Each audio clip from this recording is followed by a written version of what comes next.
Chapter 12. Enter the Doctor.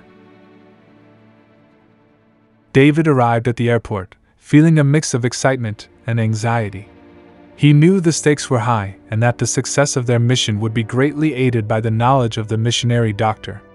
He scanned the crowds of people, looking for any sign of the doctor's arrival. He checked the flight information board, but there was no indication of any delay or change of plans. He paced back and forth, checking his watch every few minutes. He was able to get some supplies from the airport shops, but of course these were extra expensive. Finally, he saw a group of people exit from the arrival gate. Among them, he spotted a middle-aged man wearing a shirt featuring a pole with a single snake wrapped around it on the pocket patch. He hurried towards the group, and as he got closer, he confirmed that it was the doctor they had been waiting for. "Hello, I'm Dr. James," the doctor said, offering his hand to David. "Nice to meet you, Dr. James." "I'm David," David replied, shaking his hand. David breathed a sigh of relief as they walked out of the airport together. Dr. James was hit with a sudden blast of hot, humid air, but it was not as bad as he had imagined. He noticed David looked a little tense. "Come on. We need to find a ride. It's not so easy hitchhiking." As before, David haggled with the driver in advance for the final fee. "So, what's the situation we're walking into?" Dr. James asked, as they settled into the car. David hesitated. "How much do I reveal?" He didn't want to mention the treasure he had found, but he also wanted to give the doctor a sense of the gravity of the situation. "As you know, we're here to bring the gospel to unreached peoples, and we've come across 2 tribes on the other side of a thick-as jungle. They've been suffering from what they see as curses and some of what we see as a misunderstanding or lack of education of things that you can fix pretty easily: cuts, bruises, sicknesses, and such. The elders believe if we can stop the curses, they will accept our God. My brother John is already there, making an impact, but we need your medical expertise," David said. "I mean, yeah, we pray about big stuff, but there's a lot of basic hygiene and medical understanding that helps the body heal itself." "And what kind of curses are we talking about?" Dr. James asked. David thought for a moment before replying. "There's a powerful animist priest who's been terrorizing the tribe. The elders believe that he's using dark magic to bring about these curses." He paused. "And there are other elements in the jungle as well. Things that most people would consider to be myths." Dr. James nodded. "I see. And what kind of myths are we talking about?" David glanced at Dr. James, trying to gauge his reaction. "Nephilim. I mean, they have their own words for it, but there's really no way to explain it from a normal perspective. I mean, the Western world has pretty much eliminated all traces of it. Even the bones. I mean, there are stories, but be prepared for anything," David said. "Giants? Still around? That's very odd," Dr. James said, his expression serious but somewhat incredulous. "Well, I'm ready for whatever we may encounter. Let's go save this tribe." As Dr. James and David traveled up the winding mountain road, they were treated to breathtaking vistas. The car climbed higher and higher, and the views became more and more spectacular.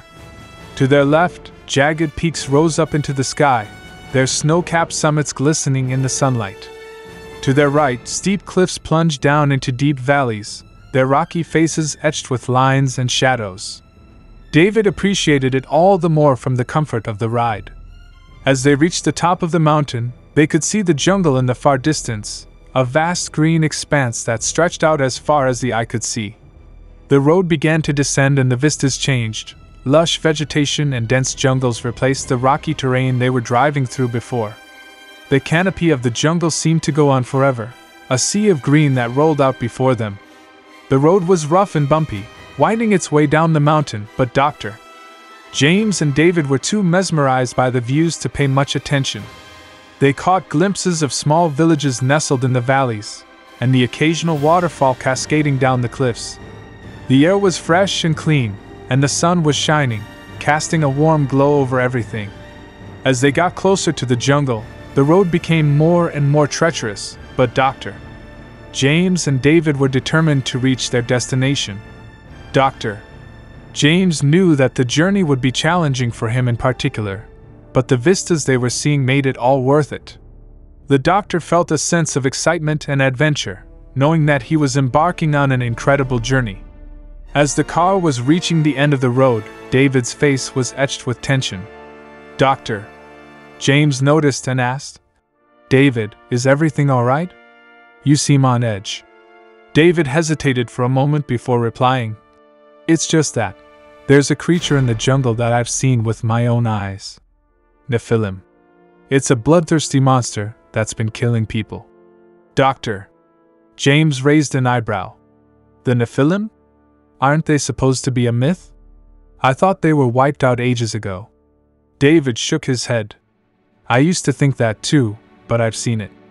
I've felt the human remains. It almost killed me. It's real, Dr. James, and it's out there in the jungle right now." Dr. James looked at David, his expression a thin, dull line. "I understand your fear, David, but I find it hard to believe that a creature like the Nephilim could exist in this day and age. It's more likely that the curses are caused by something else, something that we can understand and treat." David looked at Dr. James' brow creased. "I understand your skepticism, Dr. James, but I've seen it with my own eyes. This thing is real and it's deadly. We're going into the jungle, and it's best to be prepared for anything." Dr. James sighed. "I understand. I will try to keep an open mind and be prepared for anything. But let's focus on helping the tribe first and foremost. We'll deal with the Nephilim if and when we encounter it." As the car stopped and the men prepared to head into the jungle, David began to feel that old familiar unease. His stomach hardened. He knew that Dr. James didn't believe him about the Nephilim, and it made him feel like he was all alone in his fear. The memory of the creature came sidling back beside him the way he had seen, the way it had loomed over him, a memory ready to strike like a cobra.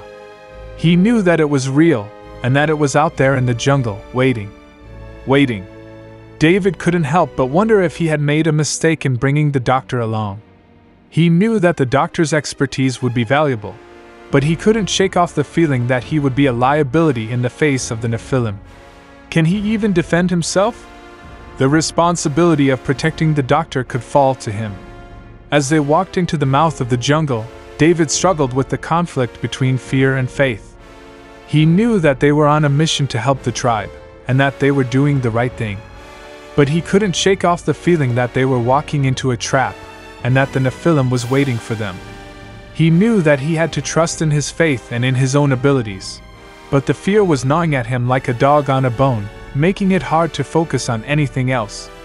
David knew that he had to push through the fear and focus on the mission. He knew that he couldn't let the doctor know about his fear. He had to be strong and confident.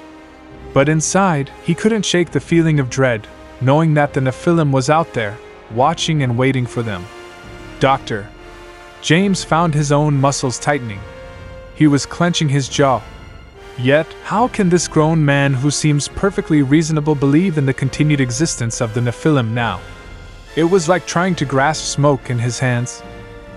He knew that the tribe was suffering, but he couldn't shake off the feeling that David's belief in the Nephilim was like a ship without a compass, lost in a sea of superstition. Dr. James wondered, can I trust David? He knew that David was experienced and had a good heart, but he suspected there was something else going on here.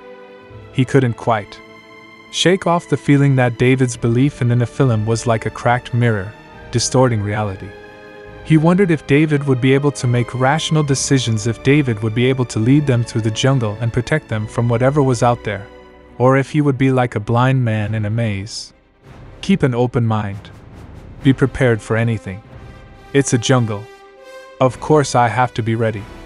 Ordinary dangers like wild cats and unusual insects or snakes. Ordinary dangers. Nephilim? Seriously? Dr. James decided to keep an eye on David, and to be ready to step in if necessary. But he also knew that he had to trust in David's experience. He knows the way. I just hope.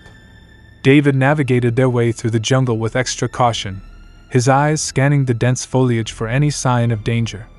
He moved slowly, his hand on the hilt of his machete, ready to defend himself at a moment's notice. He insisted on holding off on conversation, his ears straining to pick up any sound that might indicate the presence of the Nephilim. The jungle fell suddenly eerily quiet, the only sounds coming from the rustling of leaves and the occasional call of a bird. David's nerves were on edge. Every sound made him flinch. He stopped frequently, his hand held up to signal for Dr. James to be quiet, listening intently for any sign of danger. As they walked, David's eyes darted back and forth, scanning the foliage for any sign of movement. He moved cautiously, his feet sinking into the soft earth with each step. He avoided stepping on dry leaves or twigs, knowing that the sound would carry through the jungle. He moved like a ghost, barely making a sound as he navigated the jungle. David was now reacting to every sound, every rustle of leaves, every snap of a twig with a twist of the head or a furtive glance. His heart pounded in his chest like a bouncing wet toad, and he could feel sweat beading on his forehead. It's there. It's only a matter of time. Dr. James respectfully held his tongue, knowing that David was the experienced one in this situation. He attempted to be as quiet as possible, but the jungle was very different for him, and he struggled to adjust. The thick foliage and oppressive heat were taking their toll.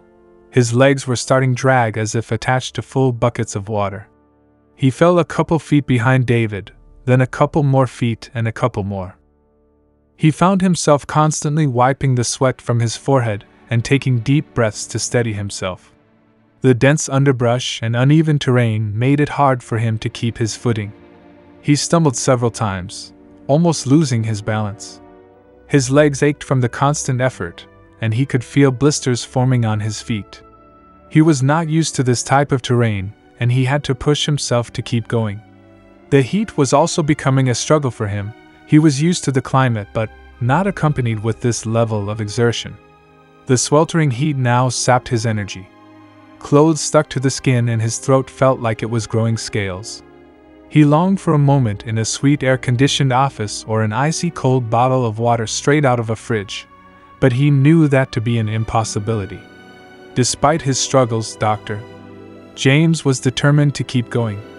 He knew that the success of their mission depended on him being able to adjust to the jungle, and he was willing to push through the discomfort. He knew that it was not going to be easy, but he was determined to succeed.